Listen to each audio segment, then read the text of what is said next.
ও মনে করে আমি নামাজ পড়ি, রোজা কি, কালো বোরকা পরি, আমি জান্নাতে যাব না। যাবে কে জান্নাত? আপনি আর কয় টাকার মালিক? আপনার স্বামী আপনাকে কি দিয়েছে? হযরতে আসিয়া ছিলেন দেশের প্রেসিডেন্টের বউ, তার সে কত কিছু ছিল গুণে শেষ করার মতো না। হযরতে আসিয়া ইমানের উপরে টিকে থাকতে গিয়ে সব হারিয়েছিলেন, এমনকি স্বামীর থেকে এত অত্যাচার পেয়েছেন, কিয়ামত পর্যন্ত এরকম জানোয়ার স্বামী কারো কপালে আসবে না। নিজের স্ত্রীর হাতে ব্রেক লাগিয়েছে, পায়ে ব্রেক লাগিয়েছে, মাথার উপরে গরম তেল ঢেলে দিচ্ছে, যে ইমান ছাড়া লাগবে।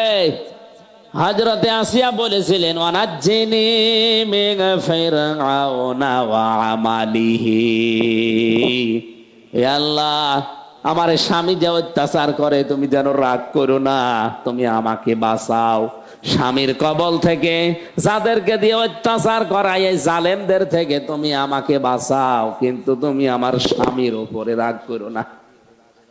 মা বোনেরা একটু খেয়াল করেন, স্বামী কি আল্লাহর ওলি ছিল? কথা বলে না কেন? এত বড় জানোয়ার কারো কপালে আসবে? এত অত্যাচারের ভেতরও স্বামীর জন্য বরদোয়া করেননি, বলেছিলেন আল্লাহ তুমি আমার স্বামীর অত্যাচার থেকে আমাকে বাঁচাও, কিন্তু আমার স্বামীর ওপরে গজব দিও না। আর আপনি একটা সাবান কম হলে গালি দেন, বরদোয়া দেন। আপনি মানুষ? ও মনে করে আমি নামাজ পড়ি, রোজা রাখি, কালো বোরকা পরি, আমি জান্নাতে যাব না। যাবে কে জান্নাত?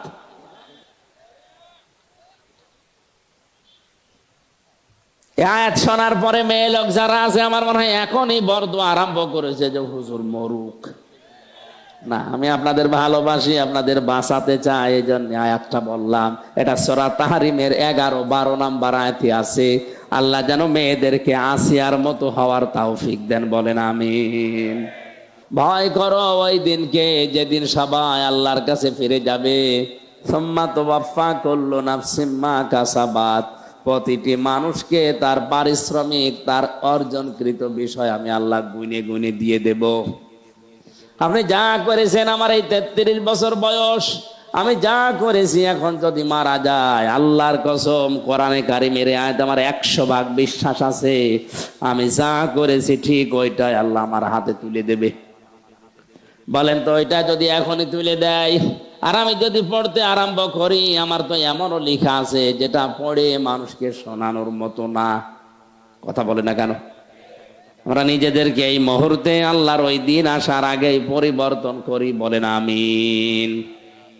আল্লাহর কোন অধিকার যদি কেউ নষ্ট করে থাকে, আল্লাহ ইচ্ছা করলে মাফ করে দেবে। কিন্তু পৃথিবীতে কেউ যদি বান্দার অধিকার নষ্ট করে, যেমন গীবত, একের কথা অন্যের কাছে লাগায়, তালাতালি করে মানুষের সম্পর্ক নষ্ট করে দেয়, এলাকায় মনে হয় এরকম কিছু নেই। এটা যে কত বড় মারাত্মক গুনাহ অনেকে কিছু মনেই করে না, অথচ এই পারিবারিক সামাজিক জীবনের এটা মরণ ব্যাধি।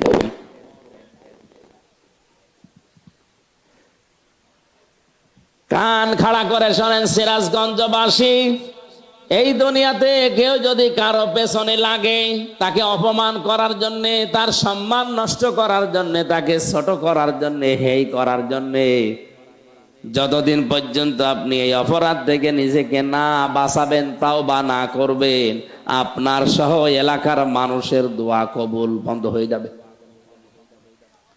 মেয়েদের ভেতরে এটা বেশি, এক জায়গায় বসলে শুধু এর কথা ওর কাছে তালাতালি করা। নাকি বেশি বলে ফেললাম?